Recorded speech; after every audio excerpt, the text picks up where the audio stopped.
foro y a las organizadoras digo organizadoras porque yo he conocido a mujeres, ¿no? Que por otra parte es una constante en casi todos los movimientos sociales de los últimos años, que el protagonismo está en manos de las mujeres, ¿no? Yo voy a hacer así como en tres partes una introducción y unas conclusiones, utilizando un poco lo que podría ser un procedimiento diagnóstico, ¿no? En cierto sentido, y de tratamiento, porque creo que la mayoría de la gente que estamos aquí tiene algo que ver con la sanidad, o al menos por otra parte son conceptos de uso común, ¿no? Un poco lo que podría ser el contexto epidemiológico, ¿no? De lo que nos está ocurriendo, histórico y actual, el caso concreto de Castilla y León, ¿no? El enfermo que tenemos delante concretamente, y un poco lo que podemos hacer, el tratamiento para enfrentarnos con la situación, ¿no? Estamos realmente delante de una epidemia grave, ¿no? Es lo que está ocurriendo con los sistemas sanitarios públicos, no solamente en el Estado español, sino a nivel del sur de Europa. Comienza, y a mí yo procuro recordarlo siempre que tengo oportunidad, comienza en el año 73, el 11 de septiembre de 1973, irrumpe en Chile con un golpe de Estado militar de una forma absolutamente brutal, donde a sangre y fuego se impone el sistema neoliberal que a su vez se había gestado en la famosa escuela de Chicago, ¿no? Los Chicago Boys, Milton Terris y compañía, ¿no? Y después de Chile se va extendiendo por el conjunto de Latinoamérica, casi siempre con un proceso muy similar de golpes de Estado, con una implicación de Estados Unidos y, digamos, de aquellos que están interesados en ese asunto. Realmente eso no ocurre por una maldad intrínseca de los que lo hacen, sino porque el capitalismo a nivel internacional está empezando a entrar en una crisis muy severa y buscan, el neoliberalismo es, digamos, la alternativa que piensan que puede dar salida a esa crisis, ¿no? Posteriormente, ese modelo se impone en Estados Unidos con el triste recuerdo Reagan, y en Margaret Thatcher, que se acaba de morir hace poco, que es digamos, la cabeza visible de la imposición del neoliberalismo en el Reino Unido, que bueno, como parece ser que se murió de Alzheimer finalmente, pero esta mujer, yo personalmente creo que nunca había gozado de una buena salud mental, ¿no? Por muchas de las cosas que hizo a lo largo de su recorrido, ¿no? En un nuevo ciclo de expansión, este modelo se impone en Europa central y oriental, o en aquellos países que antes habían pertenecido al ámbito, lo que se llama el socialismo real, y en los últimos tiempos ya vemos cómo se impone en diversos países de Europa occidental, y en esta ocasión bajo el paraguas de la actual Unión Europea, hegemonizada por lo que podríamos llamar el neohegemonismo germánico, ¿no? A nivel global, la expansión del neoliberalismo no ha servido para resolver la crisis estructural, porque cada vez esa crisis es más profunda, y entonces están ensayando otra alternativa que no hay que perder de vista, aunque hoy estemos hablando de la privatización del sistema sanitario, porque es muy importante para nuestra vida, y que es la guerra, ¿no? La guerra, que es, digamos, la última ratio, digamos, y la última opción, para que no es la primera vez que ocurra, a lo largo de la historia, digamos, eso ha ocurrido, y vemos cómo se está extendiendo Irak, Libia, Siria, actualmente Irán, Corea, etcétera, etcétera. Es, digamos, un escenario que se está ensayando de una forma seria, aunque mediáticamente generando una gran confusión, pero es evidente que está ahí, ¿no?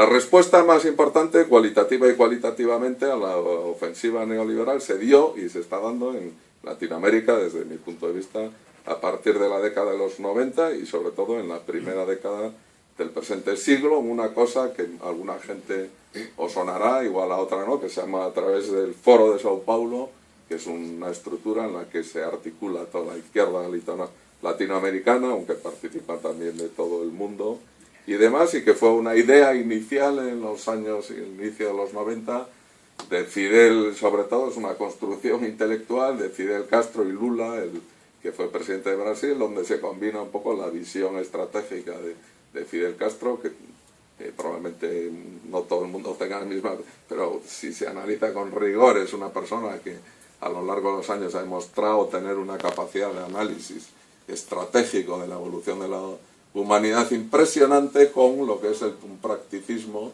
digamos, un pragmatismo muy grande de Lula, ¿no? El fruto de esas dos cosas salió el Foro de Sao Paulo, que realmente es un instrumento de referencia del avance del progreso del mundo. Muy importante, además tiene la particularidad de que su idioma de comunicación es el castellano y el portugués, con lo cual nos facilita mucho el entendimiento de todo lo que pasa ahí, ¿no? En el Estado español, por diversas circunstancias históricas y estructurales, es el lugar en que seguramente se puede comenzar a articular de una forma seria una alternativa también viable y progresista a la ofensiva neoliberal en el sur de Europa, ¿no?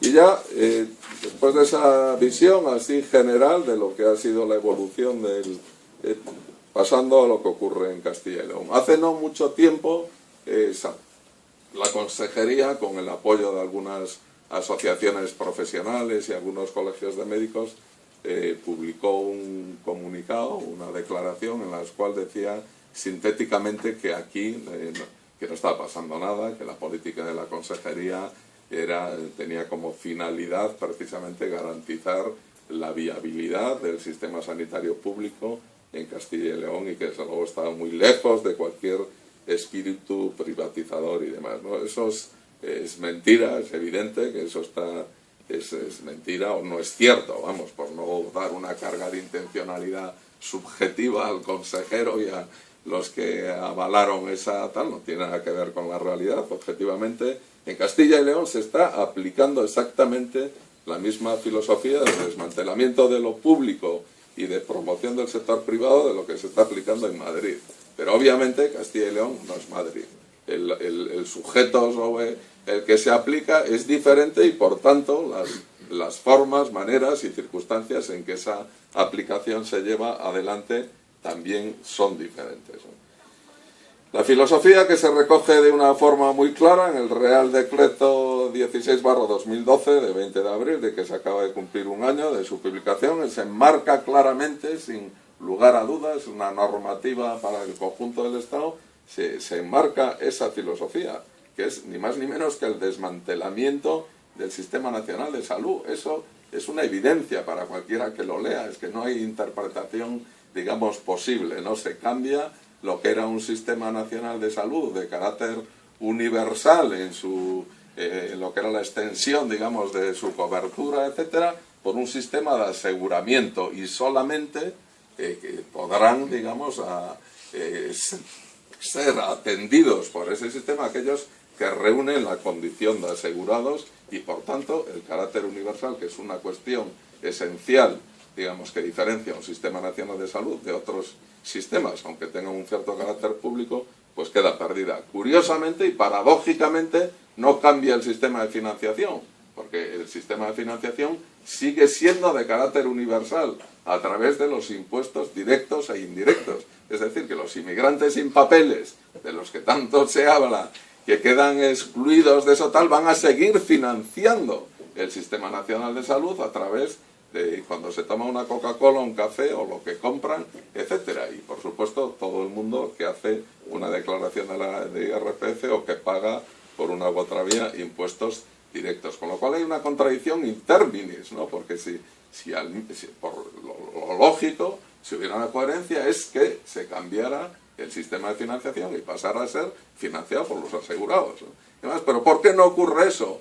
Porque realmente, como tantas otras cosas, se están haciendo a escondidas y de una forma distorsionada. Si eso se hiciera así, evidentemente, aparte que el negocio para la privada quedaría en cuestión, evidentemente la gente se enteraría de una forma mucho más sencilla de lo que realmente nos están sustrayendo, digamos, y así de esta manera pues queda más enmascarado, ¿no? Como decía, las formas de privatización que conlleva el Real Decreto se hacen de diferentes ritmos y maneras, dependiendo de las circunstancias y características de cada comunidad autónoma, pero los objetivos globales y finales son, como decía, exactamente idénticos. En la Comunidad de Castilla y León, por su extensión y sus características demográficas, la atención primaria ha sido un eje básico muy especialmente en el mundo rural, para la sostenibilidad de un sistema sanitario público y de calidad. Eso se viene machacando desde hace años, aunque últimamente se le está dando la puntilla.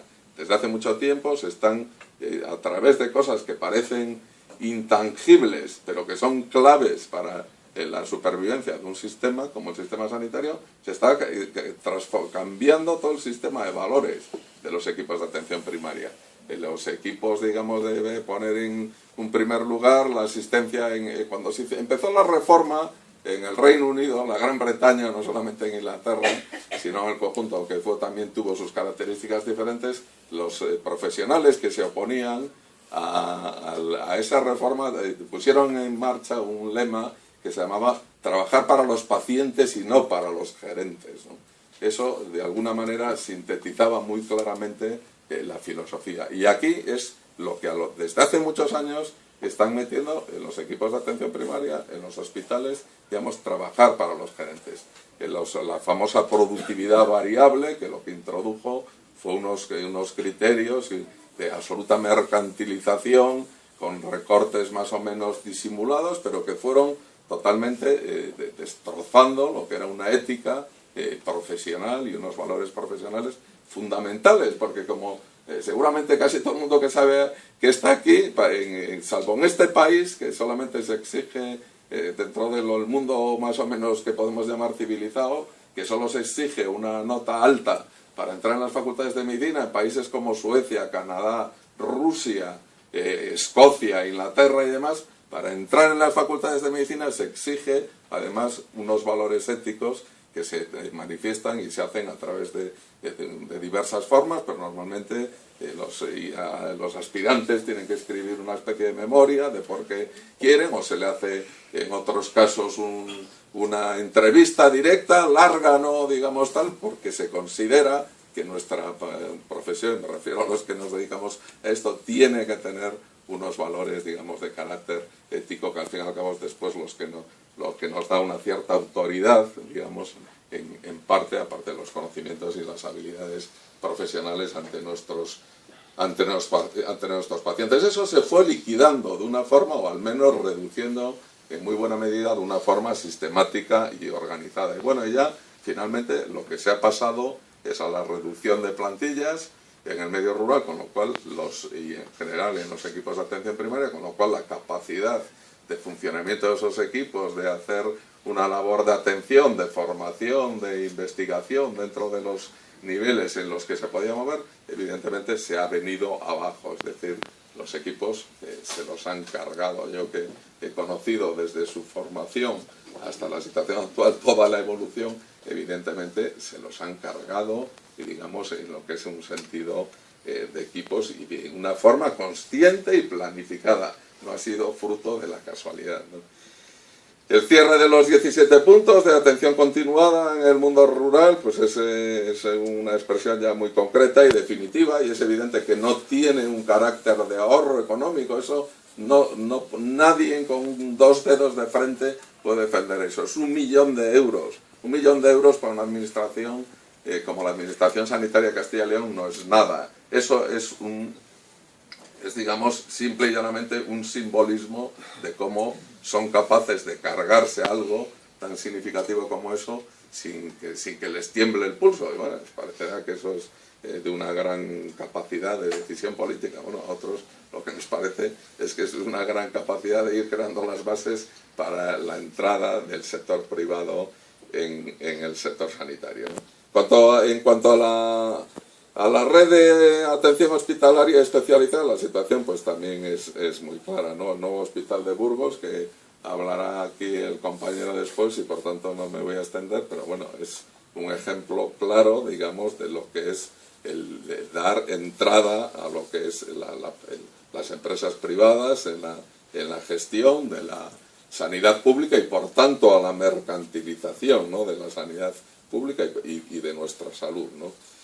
Se han cerrado también numerosos puntos de atención continuada en el medio urbano. Se ha recortado de una forma brutal el personal contratado, las vacaciones, las bajas.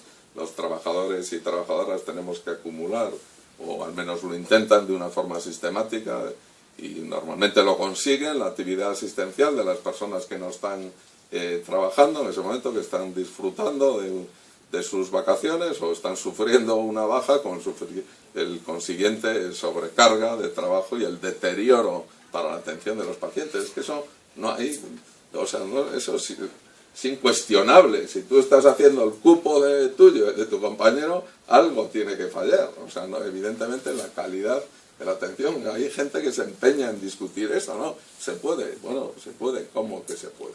Claro, formalmente, desde un punto de vista virtual de un despacho, se puede, y podemos acumular incluso 4 cupos, ¿no? Y demás. El problema son las repercusiones que eso va a tener sobre la salud de los pacientes y la propia salud del sistema. Hay un dato que tampoco se dice, se cuenta mucho, pero cuando fue la reforma en el Reino Unido, la Gran Bretaña, eso a su vez de tener una repercusión sobre los pacientes y sobre la gente, tuvo unas repercusiones brutales sobre los propios trabajadores del sistema.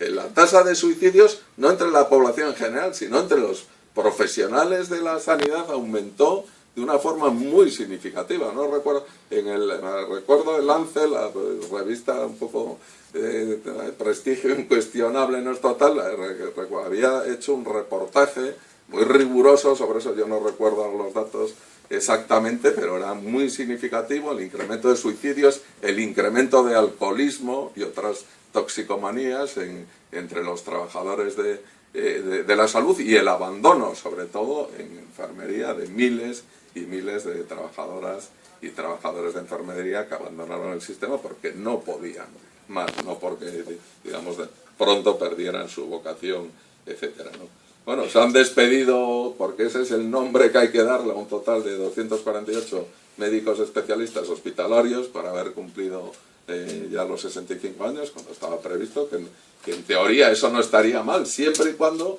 esas plazas fueran cubiertas por por especialistas jóvenes, pero no, ya sabéis que no se van a cubrir ningún 10%, con lo cual, digamos, lo que ocurre es que hay servicios en algunos casos, por ejemplo, de dermatología en el Hospital Clínico de Valladolid, que prácticamente quedan desmantelados. Y por las cifras me da la impresión, no conozco los detalles de cada hospital, que en Salamanca y demás, y en otros que prácticamente quedarán, si no desmantelados, desde luego muy tocados en su capacidad. Como lógica consecuencia de toda esta brutal reducción de recursos disponibles, las listas de espera aumentan de una forma vertiginosa. En estos momentos, según datos publicados por el periódico El Mundo de Castilla y León el 13 de marzo de 2013, estoy hablando del Mundo de Castilla y León, que no es precisamente un periódico muy crítico con el partido que tiene la responsabilidad de gobernar en la comunidad, hay 57.000 pacientes en lista de espera para consulta especializada. Los tiempos de espera pueden llegar hasta los 7 meses y 3.500 personas esperan una prueba diagnóstica, lo que supone un 47% más que en 2011. Las listas de espera para intervenciones quirúrgicas son en estos momentos de más de 37.000 pacientes y ese porcentaje de aumento sigue de una forma muy significativa. Desde la Consejería de Sanidad, bajo la justificación de dar salida a este incremento de las listas de espera, se está impulsando una amplia operación de financiación de la sanidad privada a través de conciertos, etcétera, que antes alguna gente estaba hablando aquí, además con presiones a los pacientes para que se operen en la privada, porque si no pasarán y demás. Entonces, bueno, el mecanismo es el de siempre. Parece mentira que puedan seguir engañando a alguien, pero bueno, aquello que decía Aristóteles, ¿no? Que el hombre, y en este caso la mujer, somos los animales que somos capaces de tropezar no 2, sino 3 o 4 veces en la misma piedra, ¿no? Pero el mecanismo es el de siempre. Se vuelve a utilizar el mecanismo de desmantelar la pública para justificar la necesidad de la privada. O sea, eso es a lo que estamos asistiendo. Están desmantelando un sistema sanitario público que era muy eficiente, muy eficaz y desde luego con unos costes perfectamente asumibles por el sistema y comparablemente con otros, si queréis después vemos las cifras en concreto, mucho más barato que la media europea o que Francia o que en Alemania, que por cierto es un sistema de seguridad social, Francia también, pero también más barato que el Reino Unido, que aunque muy deteriorado sigue siendo un sistema nacional de salud y demás, mucho más barato y digamos con una eficacia y una cartera de servicios amplísima, etcétera, etcétera. Bueno,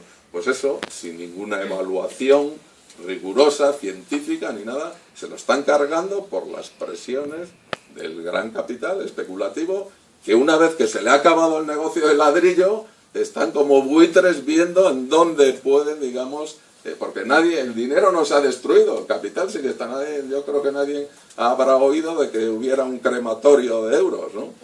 Al contrario, en los últimos años la masa monetaria ha aumentado de una forma muy significativa, en los últimos años, desde que ha empezado la crisis.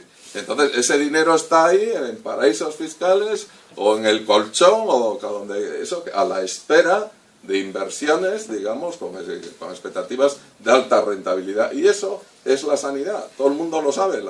La sanidad es un sistema dentro de lo que son negocios legales, digamos, que ofrece unas expectativas de rentabilidad entre un 7 y un 11%, cosa que prácticamente ninguna inversión ofrece esas garantías, ya digo, dentro de lo que es el marco, más o menos, entre comillas, legal, ¿no? Y además, otra cosa es el narcotráfico, la prostitución, además, porque claro, eso ya sería muy descarado, digamos, que se planteara abiertamente, ¿no? Y entonces, bueno, sigue el proceso de externalización, privatización de servicios como cocina, lavandería, etcétera, que habitualmente, como norma, siempre llevan un empeoramiento en la prestación de este servicio. Vemos cómo los materiales disminuyen de calidad, eso es una evidencia también. Los guantes, bueno, por poner un ejemplo, chorras, ¿no? Pero bueno, chorras no es chorras, porque joder, a veces tardas más tiempo en ponerte los guantes que en explorar al paciente, ¿no? Por la calidad tan deficiente que tienen, por lo menos los que nos llegan a nosotros.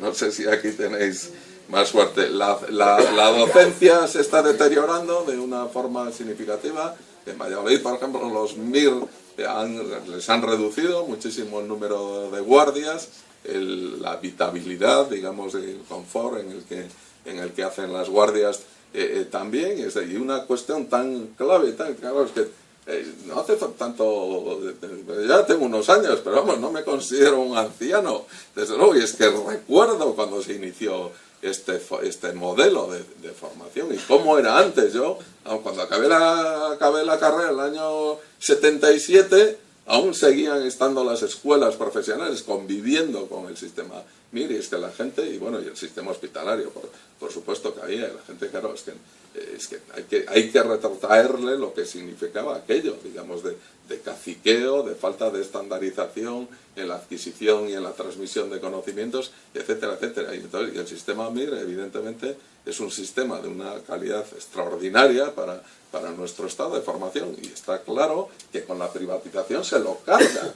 Es que volvemos otra vez al sistema que había antaño, y no digamos ya la investigación, que bueno, estos días los medios de comunicación lo sacan más porque es más espectacular cómo están desapareciendo. Claro, sin formación y sin investigación no hay planificación estratégica de un sistema sanitario público. Es imposible, porque la reproducción de un sistema es como los hijos y la familia. Si no tienes hijos, no hay reproducción de la familia, y en cualquier estructura social lo mismo. Si no hay reproducción a través de la formación y de la investigación, evidentemente, en el mejor de los casos, cuando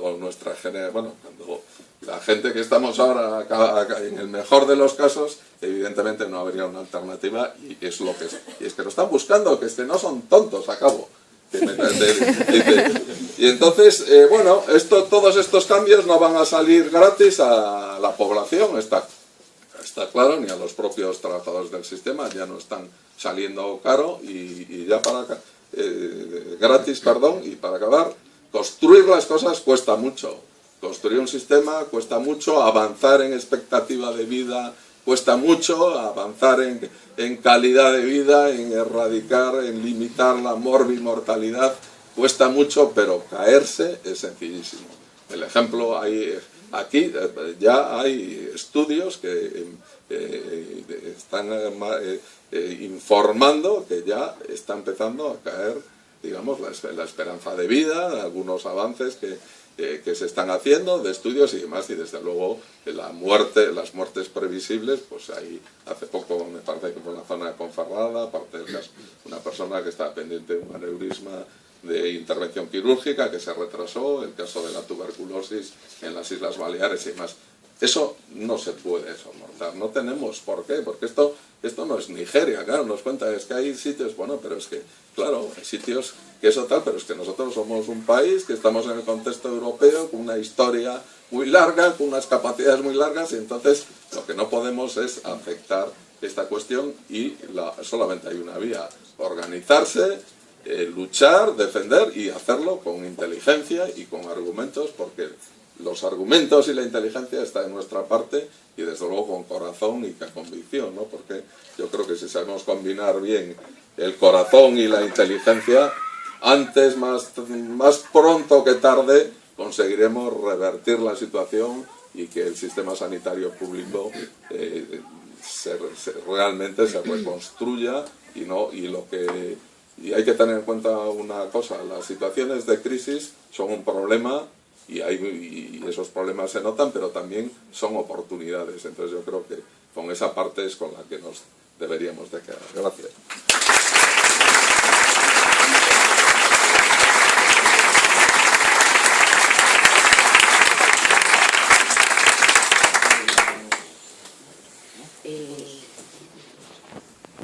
Bueno, ahora nos va a hablar Juan Francisco Lorenzo de la experiencia del Hospital de Burgos. He seguido muy de cerca este tema y es sangrante lo que está pasando en Burgos. Es un hospital que tiene parte de gestión privada y parte pública, ahora nos lo explicará él. Y es curioso que desde que se ha abierto prácticamente han desaparecido las noticias de la prensa. O sea, las últimas noticias que hubo fueron del problema que había con el archivo de historias clínicas y de repente silencio sepulcral, ni una sola noticia sobre el Hospital de Burgos, ¿no? Entonces toda esta historia nos la va... Sí. Bueno, buenas tardes. Yo siempre que sigo sentado y hablo con el micrófono que me vais a escuchar mejor. Lo primero que quiero hacer es agradecer el que me hayáis invitado a estar aquí esta tarde con vosotros.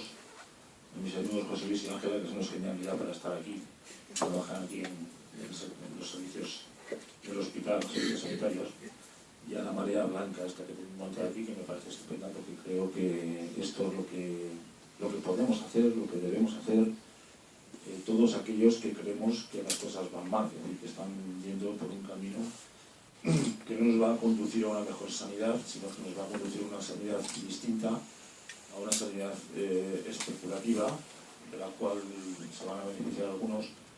Y yo creo que hay cosas, y yo creo que los que estáis aquí, probablemente la mayoría penséis lo mismo, pero estáis aquí, que hay cosas con las que no se debe especular. Y una de ellas es con asuntos tan importantes como es nuestra salud. Y en ese sentido creo que esta iniciativa es fantástica y quiero deciros que iniciativas como esta ya la estamos poniendo en marcha también en Burgos, porque en Burgos también hay mucha gente preocupada con esto.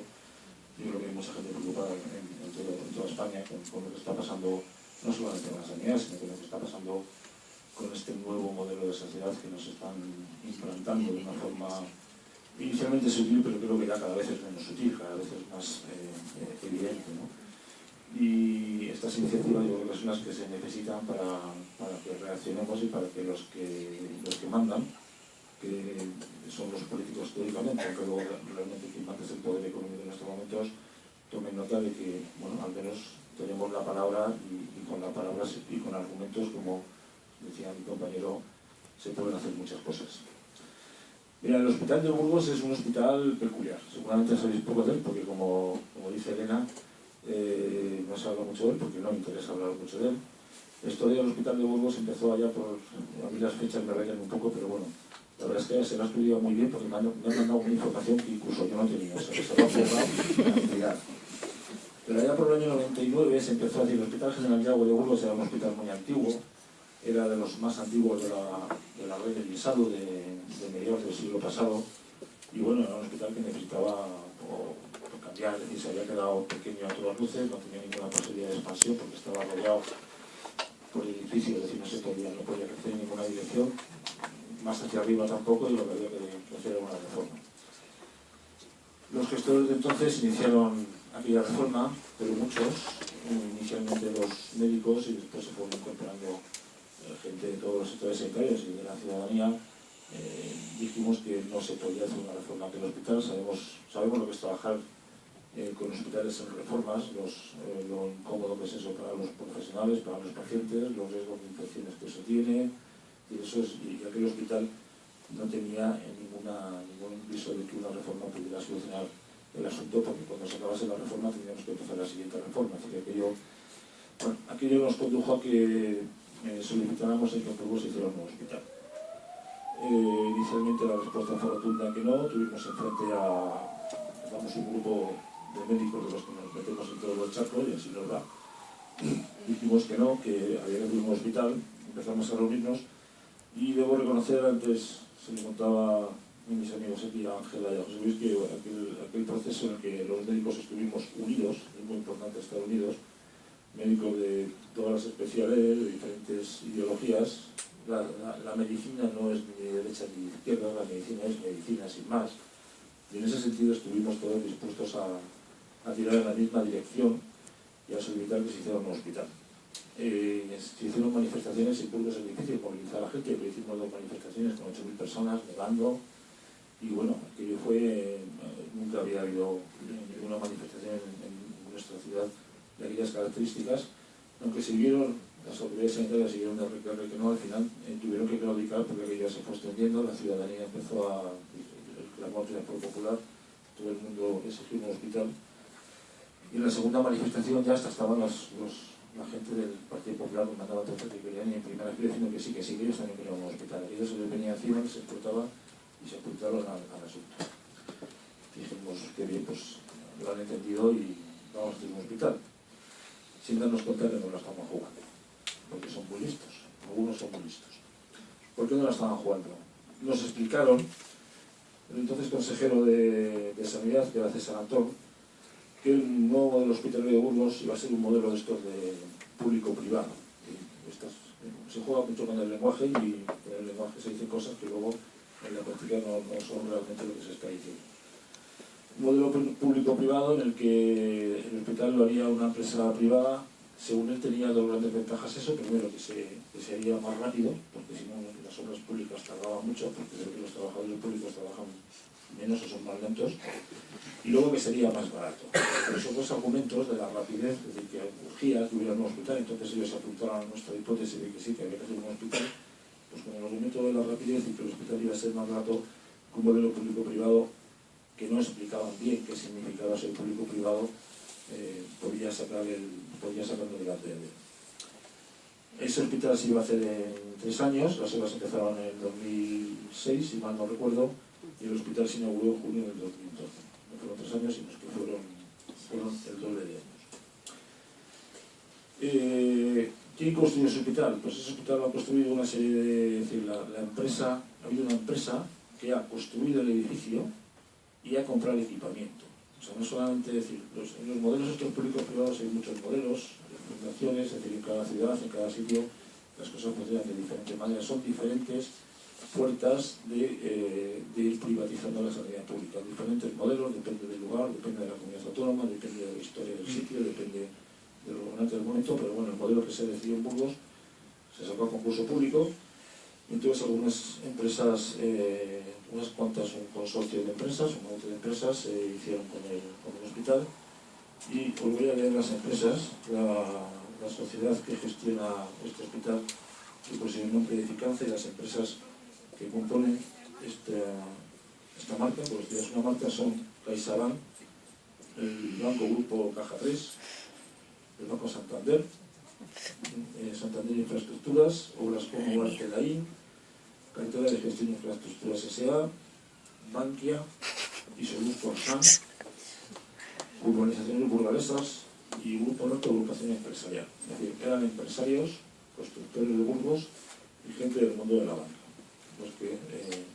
Gente que normalmente no se mete en estas cosas a no ser que haya negocio. Habitualmente, si no hay negocio, normalmente no entran en estos fregados. Y se construyó el hospital. Y tenemos un hospital faraónico. En la red turística burgalesa está el Museo de la Evolución, la Catedral y el Hospital de Burgos. cuando vayáis a verlo, no dejéis de pasar por el nuevo hospital, porque es un edificio fantástico. Yo siempre digo que si a uno le tapan los ojos, le ponen enfrente del hospital y no le dicen dónde está, le retiran la venda y dicen, a ver, ¿este hospital en qué país está? Porque le dirán, pues esto está en los Emiratos Árabes, en un paraíso petrolífero esto. Y es que es así, la verdad es que el hospital es un edificio que entras allí y te sobrecoge.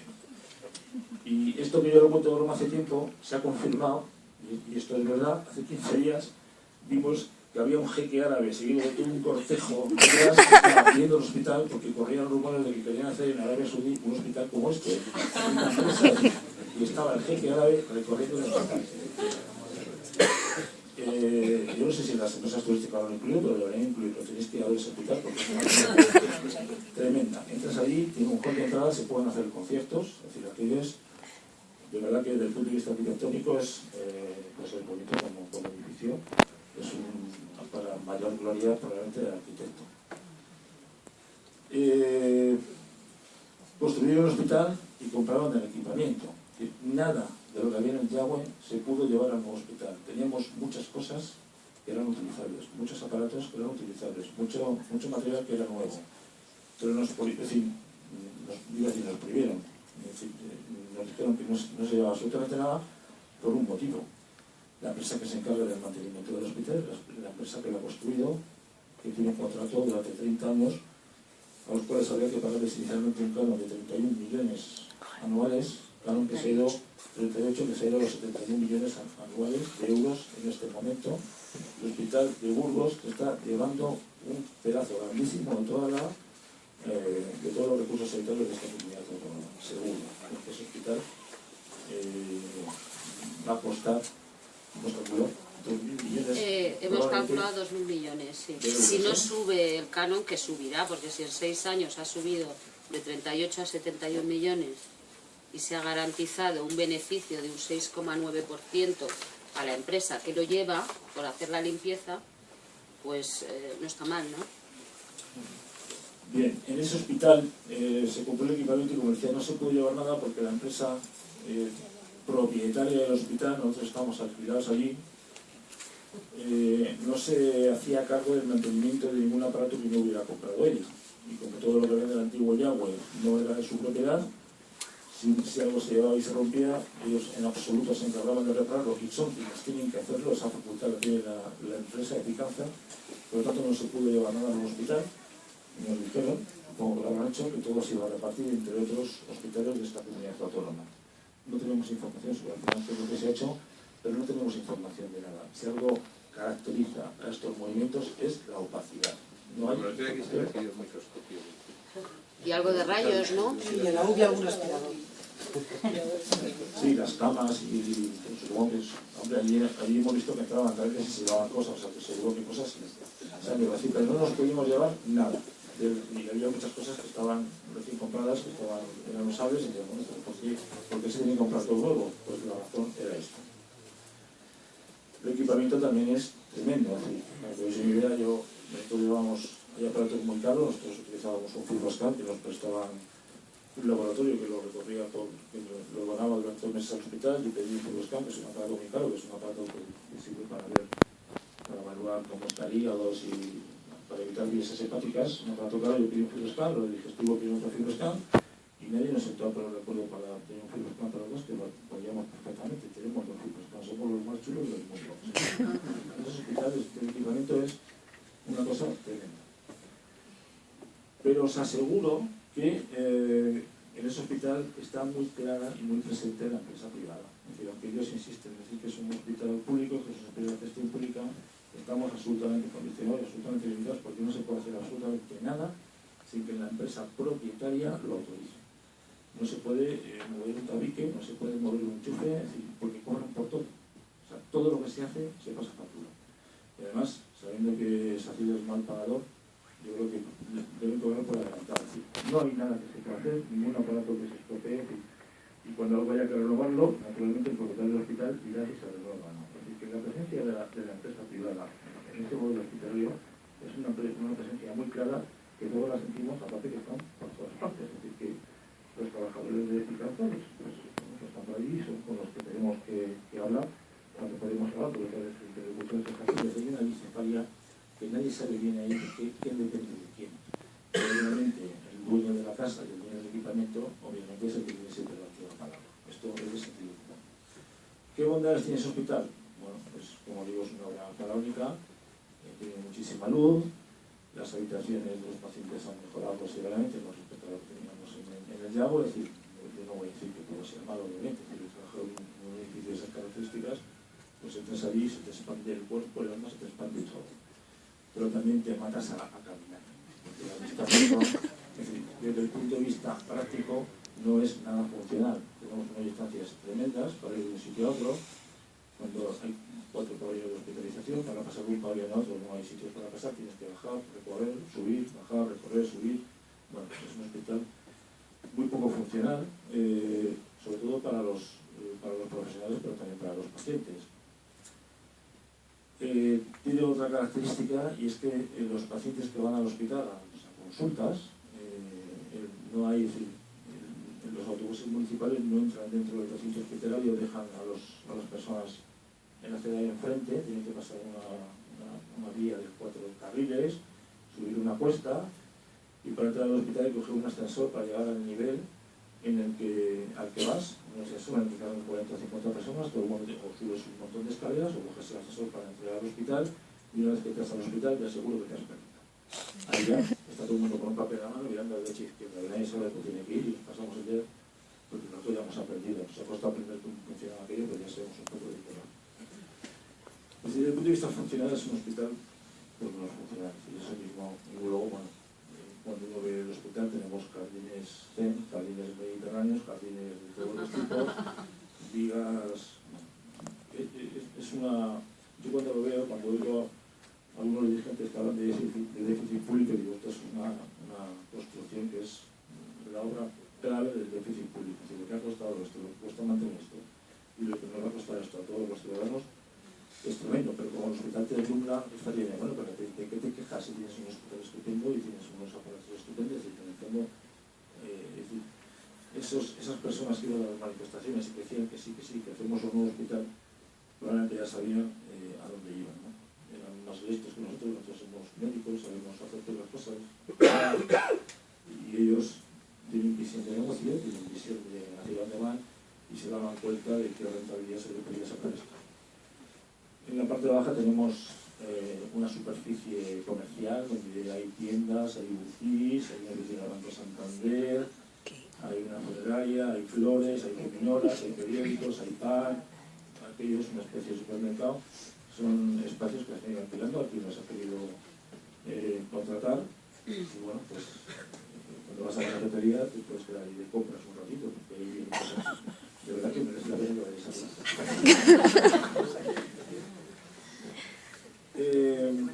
¿Qué ha pasado? Es decir, ¿qué impacto ha tenido este modelo de hospital? ¿Qué impacto ha tenido desde el punto de vista para los trabajadores? Pues mirad, hay una cosa que han conseguido, y es que han roto la relación entre los profesionales y nos han dinamitado. No nos vemos, no hay relación entre otros, las distancias son tremendas y todo el mundo tiene bastante trabajo. Y bueno, pues prácticamente no ves a la gente. Tampoco va la gente a la cafetería, salvo los que están cerca de la cafetería, pero los que se vienen todavía más alejados tienen más de 300 metros para llegar a la cafetería, subir, bajar, llegar, meterse, ¿no? Y todo el mundo ha puesto hay máquinas de estas de meter moneda y café en todas partes, y la gente ha comprado sus cafeteras para las plantas y para no tener que pagarse esos paseos que se dan. Se ha roto la relación. Es decir, yo creo que nuestro trabajo, todos los trabajos, son importantes en que los médicos hablemos entre nosotros, y los médicos, porque soy lo que más conozco, pero cuando hablo de médicos, entenderme en el sentido de todos los que trabajamos ahí, de todos los profesionales que trabajamos allí. Se ha roto esa relación no existe, es decir, nos han compartimentalizado, nos han dividido, nos han separado. Yo decir que esto es fruto de la casualidad, se saben perfectamente decir que cuando nos juntamos somos peligrosos. Pues yo creo que lo saben, porque en ese hospital se lo hicieron porque se vieron obligados, porque les obligamos a hacerlo porque nos unimos, pero ahora estamos absolutamente divididos y como decía Ortega, se ha vivido la España invertebrada, dice Ortega: el proceso de decadencia en la sociedad se inicia cuando las partes del todo comienzan a vivir como todos aparte. Y así vivimos en el hospital de Burgos. Las partes del todo estamos viviendo todos aparte. Somos núcleos aislados que no nos vemos, que no hablamos. Si quieres hablar por teléfono, sabes el teléfono, porque el contacto telefónico, hay miles de líneas telefónicas, y son galimatías para poder encontrar a alguien por teléfono. Y otra ventaja que tiene el hospital es que lo que buscas son teléfonos móviles y el hospital tiene mala cobertura. O sea, a veces llaman a alguien que está en la guardia y no le suena el teléfono porque no hay cobertura en el hospital. Yo creo que esa falta de relación nos hace más débiles. Es decir, yo creo que ellos saben, es decir, las personas, bueno, las personas que hacen estas cosas, todas estas cosas no son fruto de la casualidad, saben que es bueno que debilitarnos y nos han hecho más débiles.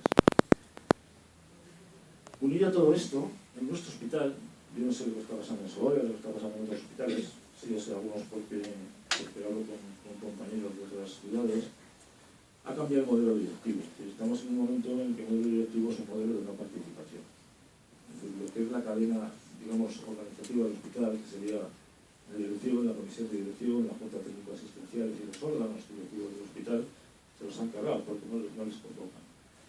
Yo soy miembro de la junta técnico asistencial del hospital, lo era, cuando era jefe de servicio de medicina interna, cuando me cesaron simplemente por discrepar de la dirección, no insulté al director, me sacó una pistola, discrepé profesionalmente de la organización de medicina interna. Como no emitían discrepancias, aparte de cesarme, me echaron de la junta técnico asistencial, pues es ilegal, es un miembro electo y esto no lo pueden hacer. Bueno, la junta técnico asistencial tuvieron que convocarla porque se montó mucho lío con todo esto, pero no la convocan, es decir, no hay, y cuando la convocan, han convocado una primera junta, bueno, tuvieron que hacer elecciones, yo me presenté, mis compañeros me volvieron a votar, volví a la Junta Técnico Asistencial, la han convocado una vez, pero la Junta Técnico Asistencial es un órgano, el órgano de representación más importante del hospital, y para que os hagáis una idea de la importancia que se le da en los papeles, en toda la judicatura, es decir, cuando nosotros en el servicio, ahora en el servicio de microbiología tiene un conflicto con el laboratorio, la jefa del laboratorio no deja hacer guardias a algunas microbiólogas porque han llegado más tarde, aquí llegas a tiempo o pierdes el sitio. Han presentado un recurso, han llegado a los tribunales, y al final el juez, lo que ha dictaminado es, ha dicho el juez, que se consulte a la Junta Técnico Asistencial. Porque los papeles de la Junta Técnico Asistencial es un órgano de representación al que se le debe consultar todo lo importante que sucede en el hospital. Y ahí no se consulta a nadie. Os digo esto del juez para que veáis que cuando un juez se mete a bucear sobre la ley, al final dice, pues yo no sé qué hay que hacer aquí, pero que la Junta Técnico Asistencial, que se supone que son miembros que representan a todo el hospital, que saben de qué va esto, que sean ellos los que decidan. Las decisiones que se toman son todas opacas. El hecho de que no hay información de cara a los medios de comunicación tampoco hay dentro. Es decir, no hay información de nada. Es decir, aquí pasan cosas y nadie informa de nada. Es decir, no nos cuentan nada. No hay una participación por parte de los profesionales. Yo creo que todo esto es muy mal. Esto antes no nos pasaba, en el Yago estábamos como Salinas en nada, pero nos veíamos, hablábamos, participábamos, todos sabíamos, había comunicación, había unión, había información. Bueno, aquello era... Y en este momento, es decir, cuando yo creo que el hospital ha perdido la vitalidad necesaria, es decir, nadie siente que esté participando de un proyecto colectivo del que es una parte. Y yo no me siento partícipe de un proyecto común, porque ese es un proyecto, es decir, y de hecho, la música de fondo de la gente así de vigilancia es decir, yo me quiero marchar. Porque la gente siente que ese no es su proyecto, es decir, que nos han robado el protagonismo. Y no es que seamos los protagonistas, los sanitarios, los protagonistas de los hospitales, los sanitarios, los enfermos. Pero ahora, es decir, digamos como que no pintamos nada. Es decir, los órganos de alimentación no funcionan, no les tienen en cuenta, no les convocan. Cuando les convocan son convocatorias ley para escribir el expediente. Pero nadie se siente partícipe de que forme parte de un proyecto importante. Y esto es grave porque esta era una gran oportunidad para Burgos, porque independientemente de que sea una empresa privada, el cambio en un hospital. Algunos creíamos que no solamente era un cambio de edificio, sino que tenía que ser un cambio en la filosofía existente y que había mucho que ganar con ese cambio. Siempre que hay un cambio, hay una oportunidad. Y esa oportunidad nos la han robado. Nos la han robado porque es que nos han robado lo que es la participación y lo que es el que la gente se sienta partícipe de algo que es importante. Yo creo que a mí me gustaría que me dijeran, oye, tú eres importante para este proyecto, todo lo contrario, te hacen sentir que somos una mierda y que manda es el que manda y el que se mueve no sale en la foto. Este es un mensaje subliminal que nos llega. Todo esto que significa, me vais a permitir que haga alguna reflexión respecto a todo esto. Es decir, el hospital de Burgos es así, luego si queréis alguna cosa más comentada yo os lo cuento. Yo creo que en el fondo de nuestro hospital, y yo de esto hablo mucho con compañeros que estamos ahí dando vueltas a ver cómo podemos la educación, yo creo que el hospital en el fondo es un reflejo de la sociedad, y lo que está pasando en el hospital a pequeña escala es un reflejo de lo que está pasando en la sociedad a mucha más escala, ¿no? Mira, yo creo que el patrimonio del hospital, es decir, no es el edificio, no son los jardines que tenemos, no son las vigas faraónicas.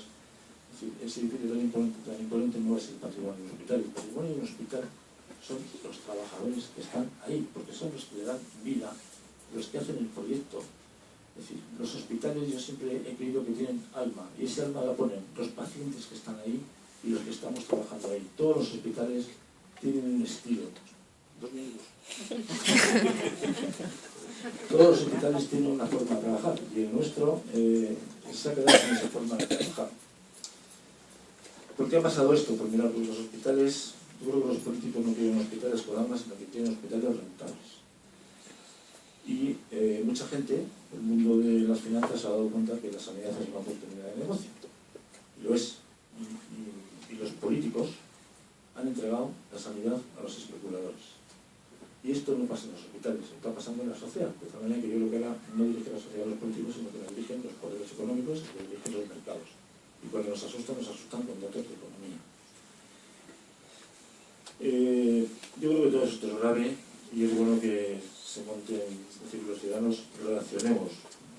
Siempre se ha dicho que las sociedades más desarrolladas son aquellas que ayudan a los más débiles. Los más débiles son los que más cobertura tienen que tener a todos los niveles. Y aquí precisamente los más débiles es a los que más están aplastando, es decir, los que menos tienen, los que no tienen cobertura, los que no pagan, los que no tienen tarjeta, los ilegales, es como que están fuera del sistema y esos se les está apartando del sistema. Esto es un signo de decadencia. Yo creo que no es una decadencia sanitaria, es una decadencia de la sociedad, es una decadencia de que estemos en manos de poderes mercantiles. Al final, yo creo que la sociedad lo importante de la sociedad somos las personas, no debería ser el dinero, no debería ser la economía, no deberían ser los bancos. En la sociedad lo importante son los ciudadanos, en los hospitales lo importante son los pacientes. Y esto ha dejado de ser así. A mí me parece que esto es grave, esto es serio, es decir, que no estamos solamente defendiendo un modelo de hospital público, estamos defendiendo un modelo de sociedad diferente al que nos estamos defendiendo. Lo de la sanidad es un reflejo de todo lo demás. En ese sentido, yo creo que todos los sanitarios, los médicos en particular, pero todos los sanitarios en general, tenemos una responsabilidad en este momento que nunca antes hemos tenido. Y es que yo creo que hay profesiones que tienen una representación en la sociedad. Yo creo que ahora ya nadie se siente representado, la mayoría de los ciudadanos se sienten representados por los políticos. Se han perdido los referentes, se han perdido también referentes religiosos. Por cierto, que la revista DES, a mí me ha gustado ser lunes, puesto que tenemos hasta un papa que es eso, esa revista DES, de gente ilustre es importante, ¿no? O sea, se han perdido referentes religiosos, no tenemos referentes morales, y yo creo que los referentes morales en este momento en la sociedad, que no los tiene la clase política, tienen que ser los colectivos profesionales de más prestigio dentro de la sociedad. Y nos guste o no, en todas las estadísticas de qué profesiones son más respetadas por los ciudadanos en este país, los médicos, los sanitarios, estamos en el primer lugar. Y esto no es un acto solo, esto es una realidad, y esto por algo será.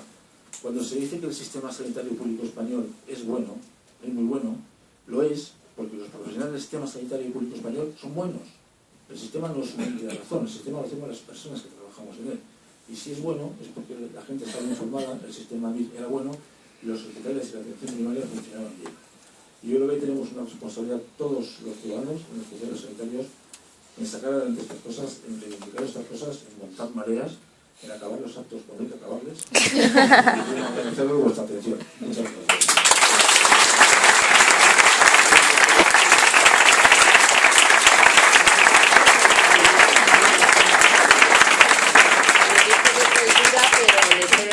Más de media hora cada uno, es que si no, no da tiempo al debate. Bueno, yo puntualizar algunas cosas, que está clarísimo que esto no se hace para ahorrar. Lo de la historia del Hospital de Burgos eran una oferta de construirlo por 242 millones, al final ha costado casi 500, y en teoría lo que aporta la UTE que construye el hospital es que adelanta el dinero. Adelanta el dinero, entonces la obra se hace antes, que se ha hecho después, y no ahorra nada, porque si al final ha costado el doble, no como nos dijo el consejero aquí, que mintió claramente, dijo que solo costó un 5% más de lo que hubiera costado si lo hubiera hecho la Junta. Mentira, faltar a la verdad, totalmente. Luego hemos pasado de un alquiler anual de 38 millones a 71 millones, si empezó en el 2006, en 7 años, cuando lleguemos a 30 años, no os cuento lo que vamos a pagar. Y encima hay que garantizarles un beneficio de un 7% al año, un 6,9%, para que no me digan que miento.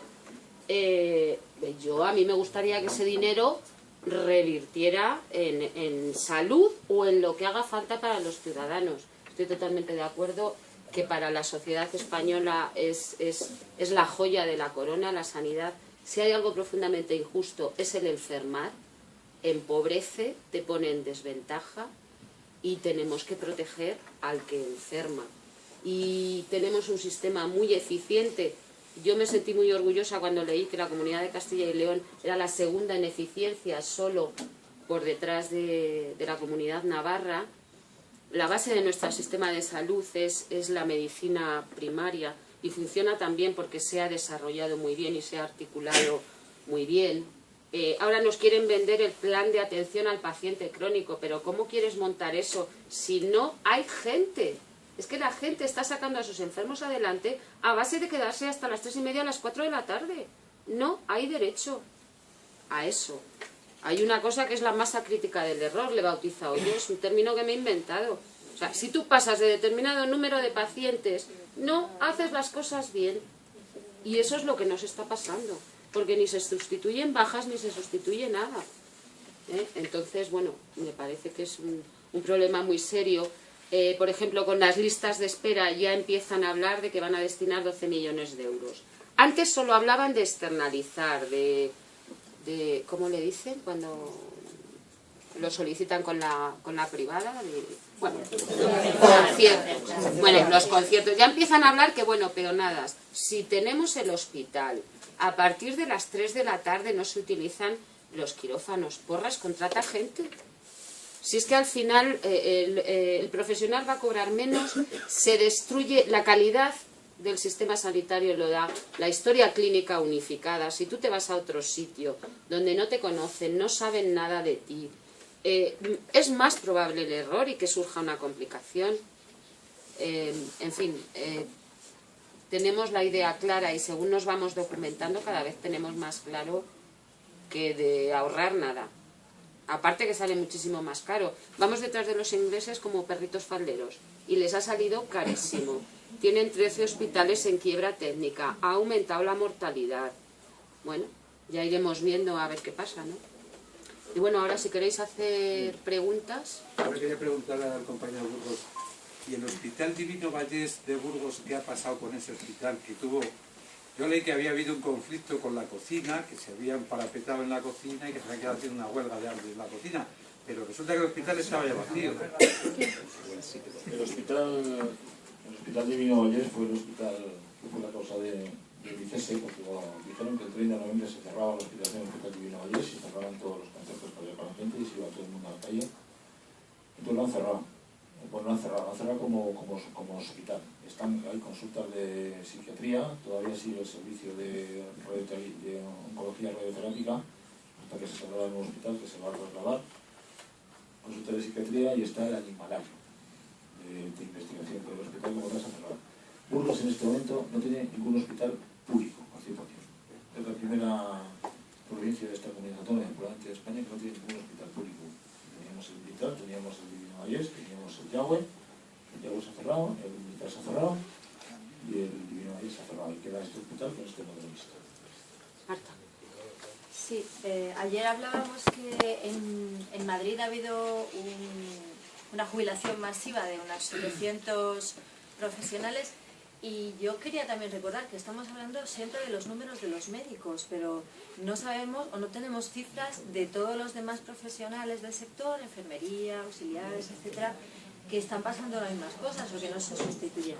Para dar datos concretos de aquí, en una noticia del norte de Castilla del 31 de marzo, que fue la fecha que se hizo aquí el cese definitivo de todos los que trabajaban en Castilla y León, yo creía recordar otra cifra, pero esta era de 295 médicos en toda la comunidad.